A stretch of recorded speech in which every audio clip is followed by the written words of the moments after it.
Recently, I went to see Mamma Mia, Here We Go Again at the cinema. Mamma Mia, Here We Go Again is not normally the type of film I would go and see at the cinema, but I was offered a free ticket, and I thought it would be rude to decline under the circumstances. So I went to see the film with some people I closely know. And to be short and to the point, I cannot recommend Mamma Mia, Here We Go Again to anyone other than perhaps middle-aged women. I have a lot of gripes with the film, and to talk about them, I really need to talk about the first Mamma Mia. Now, I saw the first Mamma Mia many years ago. Nevertheless, my memory is clear on that film. Mostly. The first Mamma Mia concerns itself with the protagonist Sophie inviting three men to her wedding, either of which could be her father, and she hopes by some magical woman's intuition that just by seeing them she'll be able to figure out which is her biological father.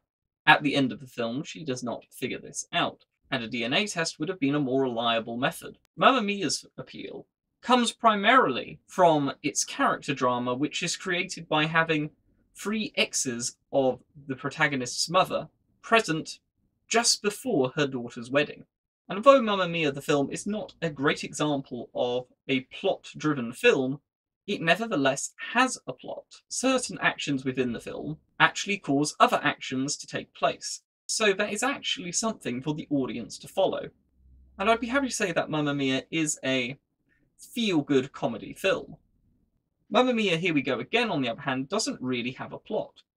Yes, there is a sequence of events in the film, and there are actually two stories going on in the film. The first one is Sophie's mother's actions, which are essentially like flashback sequences, and the second story is where Sophie is having a grand reopening of the hotel, which her mother built in her memory, as she has recently passed away.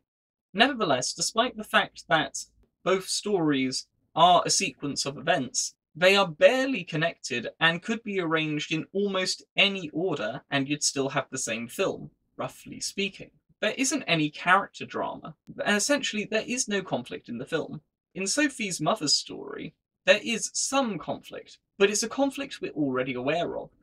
We already know the outcome. She fornicated with three men, and all of them didn't end up being there for her, and she was a single mother. But that is a story we already know. It's a story which is implied and heavily suggested in the first film. And it wasn't a story we actually needed to see. The actual story, which is new and which we haven't seen, isn't really interesting in the slightest. Watching someone who has already succeeded in getting the hotel up and running again, and is just having a party, is a very boring thing to watch. If there were no songs in Mamma Mia, Here We Go Again, it would be a very, very bland film. While Mamma Mia, as a film, had a story, and the songs were a pivotal part of telling that story, in Mamma Mia, Here We Go Again, the songs seem to be the whole film, with a couple of boring sections stuck in between them. What's worse, perhaps, in my opinion at least, is the moral message that Mamma Mia, Here We Go Again gives. While the first Mamma Mia could be seen as a warning against single parenthood, and a commentary on the confusion that happens when a mother or a father fornicates with multiple partners, Mamma Mia, Here We Go Again essentially praises and doesn't really criticize the choices of Sophie or her three partners for sleeping around and being irresponsible. Single parenthood in Mamma Mia, Here We Go Again is not depicted as something which is dangerous and very, very much undesirable and not healthy for a child, but is instead shown as a very brave act, despite the fact that this so-called bravery is the result from foolish actions. And if people had been wiser, this unfortunate thing could have been avoided entirely.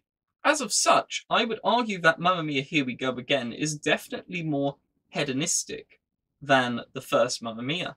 And unlike the first Mamma Mia, seems to suggest that everything will be alright in the end, no matter how bad your decisions are.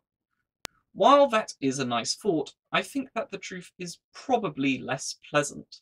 But in short, I cannot recommend Mamma Mia, Here We Go Again to anyone, and the only time I could see myself turning it on is at a party where it's in the background and where nobody would really pay attention to it until some of the songs came on. Thank you all for watching, and I hope you all have an excellent day.